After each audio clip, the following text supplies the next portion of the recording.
Chicken கடைக்கு வந்து இந்த சிக்கன் வாங்க போனவங்க எல்லாம் ஒரு சம்பவத்தை பார்த்திருப்பீங்க. அதாவது அங்க வந்து இந்த கோழியை வந்து பாத்தீங்கன்னா 2 விதமா சாவடிப்பாங்க. சில பேர் என்ன பண்ணுவாங்கன்னு பாத்தீங்கன்னா கத்திய வச்சு சதக்குன்னு அந்த கழுத்தை வெட்டிடுவாங்க. இன்னொருத்தங்க என்ன பண்ணுவாங்கன்னு பாத்தீங்கன்னா அந்த கோழி அப்படி புடிச்சு அப்படி திருவி என்ன பண்ணுவாங்கன்னா அதை அப்படியே அந்த தொண்டையை பிடிச்சி இழுத்துருவாங்க, தலை தனியா வந்துடும். இப்படி 2 விதமா பாத்தீங்கன்னா கோழியை வந்து சாவடிப்பாங்க.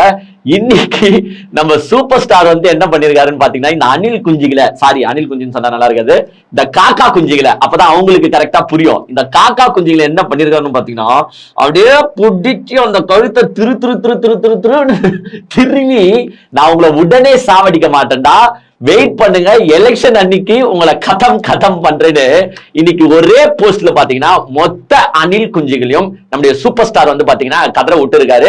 லாஸ்ட்ல ஒரு ட்விஸ்ட் வச்சாரு பாருங்க. அந்த வார்த்தை போதும், ஏப்ரல் 23 விஜய் காதுல ஊத போற சங்கு, என்னங்க நாய் கத்துற மாதிரி இருக்கா, சாரி எனக்கு வரல. இந்த சங்கு வந்து பாத்தீங்கன்னா விஜய்க்கு ஊத வேண்டிய சங்கு எனக்கு இப்பயே கேக்குது. ஏன்னா லாஸ்ட்ல என்ன பண்ணிருக்காருன்னா இந்த பிளாக் லெட்டர்ஸ் சொல்லுவாங்க பாத்தீங்களா, ஹைலைட் பண்ற மாதிரி, காலம் பேசாது காத்திருந்து பதில் சொல்லும்.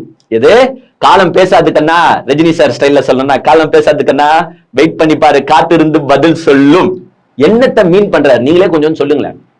தம்பே நீ பேசு, எவ்வளவு பேச முடியுமோ பேசு, ஆனா 23 நான் உட்பட என் ரசிகர் பட்டாளம் உனக்கு பதில் சொல்லும் அப்படின்னு வந்து பாத்தீங்கன்னா செருப்பால் அடிக்கிற மாதிரி, ஏங்க உண்மையாலே செருப்பால் அடிக்கிற மாதிரி தான் அடிச்சு விஜய்க்கு வந்து, விஜய்க்கும் ஆதவ அர்ஜுனாக்கும் ஒரு கிளாஸ் எடுத்திருக்காரு.